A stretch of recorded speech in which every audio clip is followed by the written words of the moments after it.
प्यारे बच्चों, कैसे हो आप सभी। आशा करता हूँ बहुत ही अच्छे होंगे और जहां भी होंगे अच्छे से अध्ययन कर रहे होंगे। बच्चों, प्रीवियस लेक्चर में हम लोगों ने फ्रिक्शन के ऊपर वार्तालाप किया था और दूसरी बात, फ्रिक्शन के कुछ टाइप्स के बारे में जाना था। मैंने बताया था जनरली फ्रिक्शन के दो टाइप्स होते हैं, तीसरा भी होता है, एक रोलिंग फ्रिक्शन होता है जो हमारे सिलेबस में नहीं पढ़ना है। तो दो फ्रिक्शंस होते हैं बेसिकली, एक स्टैटिक फ्रिक्शन होता है, दूसरा काइनेटिक फ्रिक्शन होता है।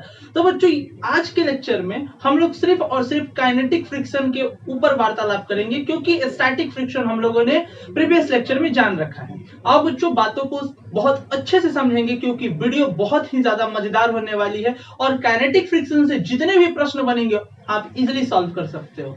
आओ बच्चों बातों को समझेंगे, सीखेंगे, जानेंगे। मैं शिवानंद त्रिपाठी और आपका अपना चैनल मेकर कॉन्सेप्ट क्लासेस। बच्चों हेडिंग डालेंगे काइनेटिक फ्रिक्शन। काइनेटिक फ्रिक्शन क्या होता है बच्चों? काइनेटिक फ्रिक्शन जरा एक छोटा सा परिभाषा लिखने का प्रयत्न करेंगे और तुरंत काइनेटिक फ्रिक्शन को समझ जाएंगे। आओ बच्चों, it is opposing force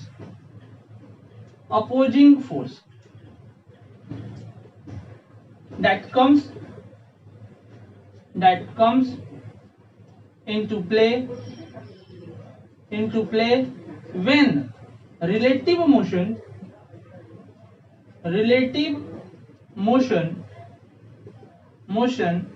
occurs between two contacting surface। क्या बोला बच्चों? बहुत बढ़िया बात बोला। बोलता क्या है? ये क्या है? एक अपोजिंग फोर्स है। काइनेटिक फ्रिक्शन क्या है? अपोजिंग फोर्स है। मतलब कब लगेगा ये अपोजिंग फोर्स? ये तब लगेगा जब दो बॉडी के बीच में रिलेटिव मोशन हो रहा होगा। क्या बोले? फिर से समझेंगे। ये क्या है? एक अपोजिंग फोर्स है और ये तब लगेगा जब दो बॉडी के बीच में रिलेटिव मोशन हो रहा होगा। प्रीवियस लेक्चर में बच्चों हम लोगों ने स्टैटिक फ्रिक्शन के ऊपर वार्तालाप की थी। जरा समझने का स्टैटिक फ्रिक्शन को फिर से छोटा सा कोशिश करेंगे टाइम में कि स्टैटिक फ्रिक्शन बोलता था कि टेंडेंसी ऑफ रिलेटिव मोशन। क्या बोलता था? फिर से बोलेंगे, tendency of relative motion. Tendency का मतलब चाहत। एक बॉडी दूसरे कॉन्टैक्टिंग बॉडी के ऊपर चलने का मतलब, आप जब उसको फोर्स दे रहे हो तो वो चलने का चाहत रखेगा, चलेगा नहीं, चाहत। और चाहत तो बहुत कुछ होता है। चाहने का तो हम खुद ही सोच लेंगे कि मेरा चाहत है हम अंबानी बन जाएंगे, लेकिन ऐसा है? पॉसिबल नहीं है। पॉसिबल है? नहीं पॉसिबल है, हम अंबानी बनेंगे। लेकिन उसका भी वही चाहत है कि भैया चाहत है कि हम चले, लेकिन चलेगा नहीं चलेगा। आप फोर्स दे लो, कोई फायदा नहीं है ना, वो वहीं का वहीं रुका रहेगा। चाहत तो बहुत कुछ होता है, चाहत के लिए क्या कर सकते हैं। लेकिन यहां पर एकदम रिलेटिव मोशन दो कॉन्टैक्टिंग बॉडी के बीच हो रहा होगा। दो कॉन्टैक्टिंग बॉडी के बीच में रिलेटिव मोशन हो रहा होगा और ये काम क्या करेगा? उसको अपोज करेगा, उसको बोलेगा मैं तुम्हें चलने नहीं दूंगा, मैं तुम्हें चलने नहीं दूंगा। जरा हम इसको समझने का कोशिश करेंगे बच्चों। रिलेटिव मोशन कैसे दो कॉन्टैक्टिंग सरफेस के बीच में हो रहा है। मान लो ये एक सरफेस है, ये एक बॉडी है बच्चों, जरा सॉरी, ये एक बॉडी है और ये एक दूसरी बॉडी है, ठीक। और ये बच्चों मान लेते हैं 8 मीटर पर सेकंड के स्पीड से चल रहा था। ये दूसरी बॉडी मान लेते हैं 4 मीटर पर सेकंड से चल रहा था, ठीक। अब बच्चों एक बात हम बहुत बार बता रखे हैं कि फिजिक्स में जब वहां कहीं भी मोशन शब्द आएगा इसका मतलब होता है वेलोसिटी बोलता है, मतलब रिलेटिव वेलोसिटी। याद रखेंगे क्या? रिलेटिव मोशन बोला मतलब मोशन आया मतलब वेलोसिटी। दिमाग में हर जगह यही बात को रखेंगे कि मोशन बोला तो मतलब वेलोसिटी। खैर, अब मैंने 8 मीटर पर सेकंड की स्पीड से ये वाली बॉडी चल रही है, ये वाली बॉडी 4 मीटर के स्पीड से या वेलोसिटी से आगे की तरफ मान लो बढ़ रही है। खैर, अब रिलेटिव मोशन कैसे बताएंगे दो कॉन्टैक्टिंग बॉडी के बीच में? मैंने बता रखा है कि रिलेटिव मोशन तभी होगा जब दो बॉडी का क्या हो रहा होगा, मोशन हो रहा होगा, दो बॉडी का क्या हो रहा होगा बच्चों, मोशन हो रहा होगा। और रिलेटिव कैसे बताएंगे, तो एक वाले को क्या कर देंगे, रोक देंगे और पहले वाले से घटा देंगे। तो भी relative velocity of A with respect to B बताना है, तो क्या करेंगे, वीए में से वीबी को क्या कर देंगे बाबू, घटा देंगे।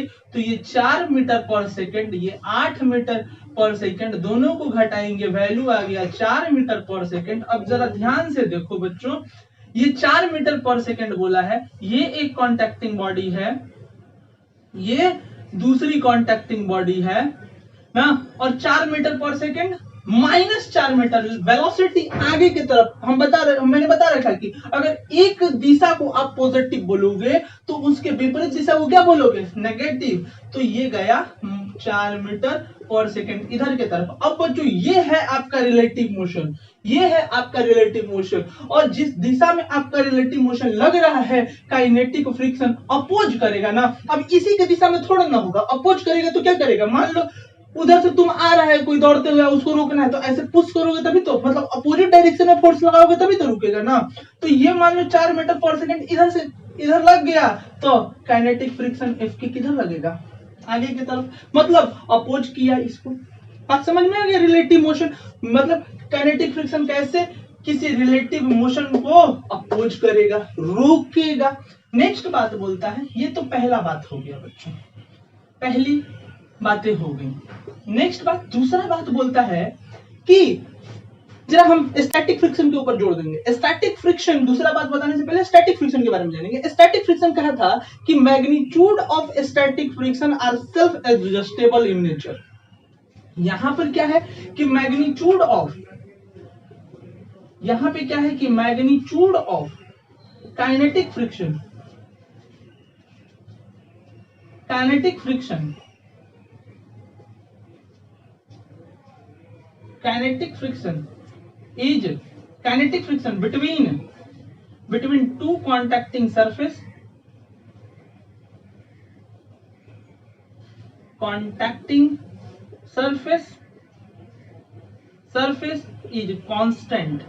is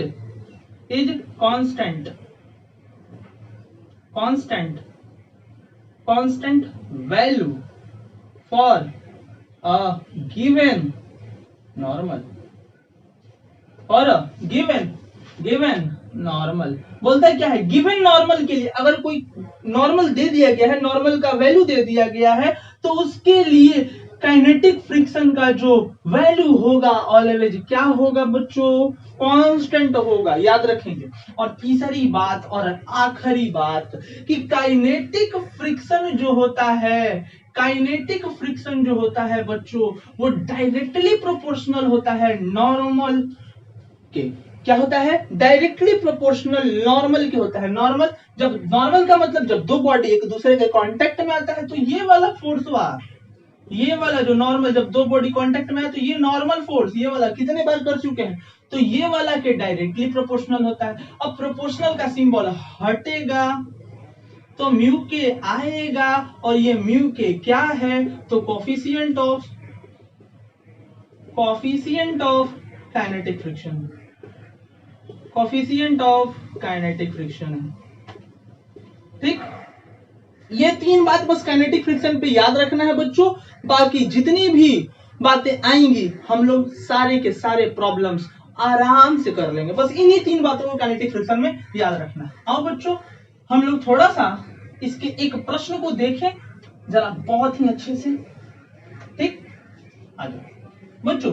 एक प्रश्न कहता है कि मान लीजिए ये एक सरफेस है, ये एक सरफेस है और इस पे मैंने 2 kg का ब्लॉक रख दिया और इसके ऊपर एक बल लगाया मैंने, F की मैं वैल्यू 2t, जो टाइम के अनुसार ये फोर्स जो है ना बदल रहा है, अलग अलग समय के लिए अलग अलग फोर्स, मतलब टाइम फोर्स क्या है आपका, वेरिएबल है, और कैसा क्वांटिटी है, तो भैया डिपेंडेंट क्वांटिटी है।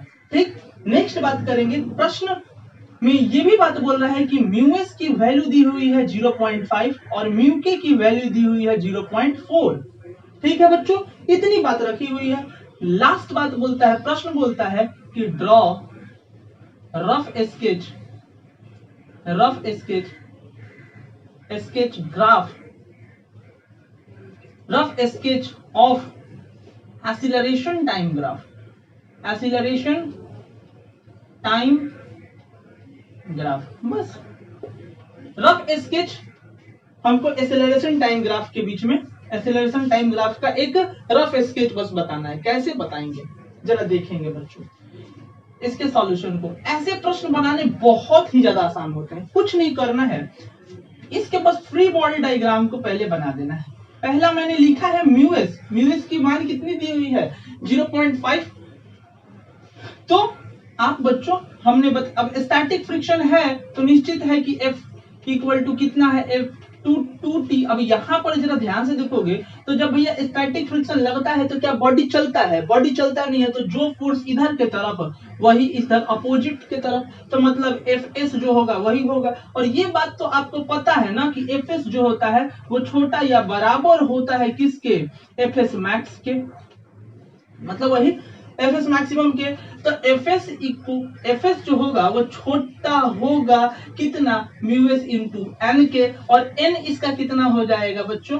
20 न्यूटन, क्योंकि mg नीचे की तरफ है ना, मास इंटू जी, m इंटू जी, तो 20 न्यूटन मास दिया हुआ है 2 kg, g का वैल्यू 10 जनरली हम लोग पुट कर लेते हैं।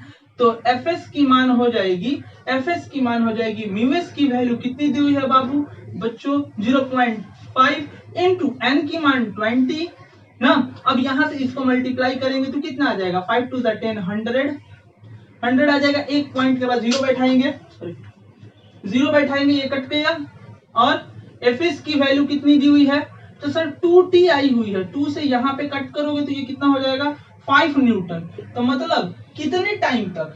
तब सर टाइम 5 सेकंड तक, t इक्वल टू, अगर सर आप 5 सेकंड तक अगर जनरली बात कीजिएगा तो ये जो ब्लॉक है वो चलेगा नहीं। इतना बात तो तय हो गया कि सर अगर ये ब्लॉक तब ही चलेगा, द ब्लॉक मूव्स ना on a contacting surface when the time greater than 5 second. Time 5 second से अगर ज्यादा होगा तब ही बच्चों ये ब्लॉक चलना स्टार्ट करेगा। ये बात क्लियर हो गया। अब ब्लॉक चला, अब तो ब्लॉक आपका चला बच्चों। अब ब्लॉक चला तो म्यू के की मान कितनी है? तो फ्रिक्शन फोर्स इधर के तरफ F इक्वल टू 2T आप लगा ही रहे हो, ठीक है। अब 2T लगा दिए, अब म्यू के का वैल्यू आपको दिया हुआ है तो F के पीछे के तरफ हो जाएगा, और F के क्या होता है? म्यू के इंटू एन के बराबर, और म्यू के की वैल्यू 0.4 इंटू एन की मान कितनी है बच्चों? एन की मान 20 है सर, तो कितने हो जाएंगे? 480, मतलब 8 न्यूटन, ठीक है। अब दोनों को यहां से रिलेट कर लेंगे, यहां से दोनों को रिलेट कर लेंगे तो 5 टू द यहाँ पे बच्चों 10 हो जाएगा, क्योंकि 5 सेकंड या 5 सेकंड या 5 सेकंड से बड़ा होगा तभी, तो 5 टू द 10 हो जाएगा ये ना, 10 न्यूटन। अब देखेंगे बच्चों तो या फिर 2T पे ही रखो ना, 2T पे ही रखो, छोड़ दो यहीं पे।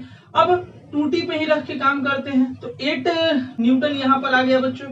इसके बाद क्या करेंगे कि इधर वाले इसको जरा सा हम, अब ये बेसिकली आगे की तरफ एक्सीलरेट करना, ए एक्सीलरेशन से चलना स्टार्ट कर देगा, ये तो रोकने का काम करेगा ना। तो ए इक्वल टू क्या होगा? 2T minus 8 divided by 2। अब यहां से इसको कट कर दोगे तो कितना आ जाएगा? t माइनस 4 सेकेंड आ जाएगा। अब हमको रफ स्केच ड्रॉ करना है, graph acceleration time graph draw करना है, तो a इक्वल टू कितना है? t minus 4। ये तो आपका इक्वेशन आया, और इक्वेशन आया तो ग्राफ आ गया। यहाँ पर एक्सीलरेशन की मान अगर आप 0 पुट करते हो तो टाइम की वैल्यू कितनी हो जाएगी? t की वैल्यू 4 सेकेंड, t की वैल्यू 4 सेकेंड।